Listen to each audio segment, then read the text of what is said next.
बिस्मिल्लाहिर्रहमानिर्रहीम। अस्सलाम वालेकुम क्लास। उम्मीद है कि आप सब ठीक ठाक होंगे, खैरियत से होंगे। अल्लाह ताला आपके हमारे हम सब के घरों में अपनी रहमतें और बरकतें नाज़िल फरमाए। नए सेशन के काम का आगाज़ करते हैं इस दुआ के साथ कि अल्लाह ताला आपके और हमारे इल्म में इजाफ़ा फरमाए। नई जमात में आप सबको खुश आमदीद। जैसा कि बेटा आप न्यू क्लास में, बड़ी क्लास में अब आ चुके हैं, तो अब आपने थोड़ा सा ज़्यादा इस चीज़ पे ध्यान देना है कि अपनी कॉपीज़ को नीट रखना है। तो काम शुरू करने से पहले सब ने ऐसा करना है कि कॉपीज़ पे अच्छे से कवर कर लीजिए, अपना नाम खूबसूरत खुशखत अंदाज में लिख लीजिए और पेज के चारों अतराफ़ पे अच्छे से बॉर्डर लाइन लगा लीजिए। ठीक है, इस तरह से चारों अतराफ़ में पेज के हाशिया आप लगा लें। उर्दू के काम में आपको पता है बेटा कि खुशखती की बहुत ज़्यादा अहमियत है, राइटिंग की बहुत ज़्यादा अहमियत है। राइटिंग में आप गलती कर देते हैं तो आपके मार्क्स पे बहुत ज़्यादा असर पड़ता है।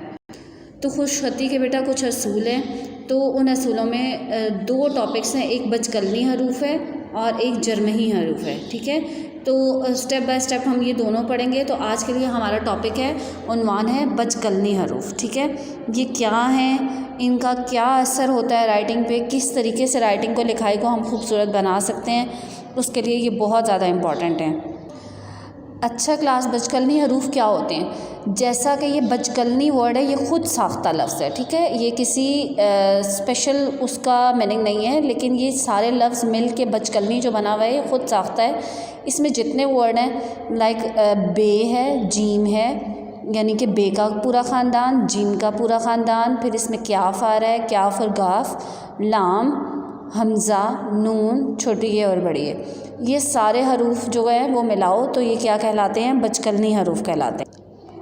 जैसा कि आपको पेज पे नज़र आ रहा है, यहाँ पे मैंने सब डिफ़ाइन किया हुआ है कि बचकलनी हरूफ में फ़र्स्ट स्टार पे देखें लिखा हुआ है, इनमें रे का पूरा ख़ानदान शामिल है। कैसे? रे, रे, जे और ये। ठीक है, सेकंड पॉइंट देखें, बे का ख़ानदान। ठीक है, बे के तमाम हरूफ, बे के ख़ानदान के तमाम हरूफ, यानी कि बे, पे, ते, टे और से। थर्ड पॉइंट पे देखें, जीम के ख़ानदान के तमाम हरूफ, जीम, चे, हे, खे।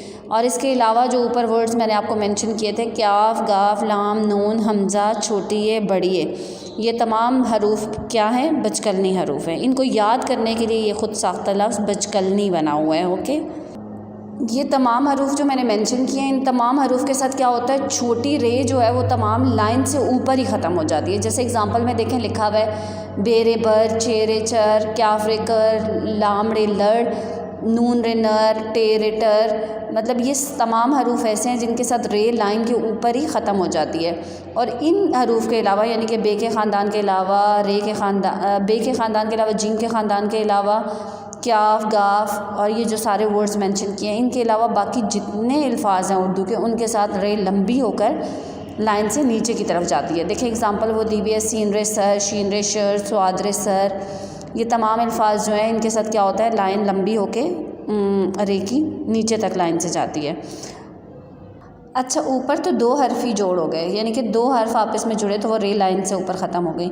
अब नीचे सह हरफी यानी कि तीन हरफों का जोड़ जब आता है तो ठीक है, उसमें क्या होता है? क्याफ, गाफ, लाम के बाद जितने अल्फाज लिखे जाते हैं उनकी रे क्या है? लाइन के ऊपर ही ख़त्म होती है। यानी कि जिसमें क्याफ, गाफ या लाम आ रहा है वो क्या है? वो रे लाइन के ऊपर ही ख़त्म हो जाएगी। मसलन जैसे इसकी एग्जांपल दी हुई है, ये देखिए, पकड़, क्याफ आ रहा है बीच में, लाइन से ऊपर रे, झगड़ा, पलड़ा, जिगर, ये सब लाइन से ऊपर ही ख़त्म हो रही हैं। और यही वर्ड्स हैं आपने ऊपर राइटिंग में लिख के इनकी नीचे प्रैक्टिस भी करनी है। और ये राइटिंग पे आपकी तमाम राइटिंग, जो राइटिंग स्टाइल है उसके ऊपर एक बहुत अच्छा सा इम्पैक्ट डालते हैं। ठीक है, तो इसको प्रैक्टिस में लाना है और इन हरूफ को आपने अच्छे से याद करना है। Thank you so much.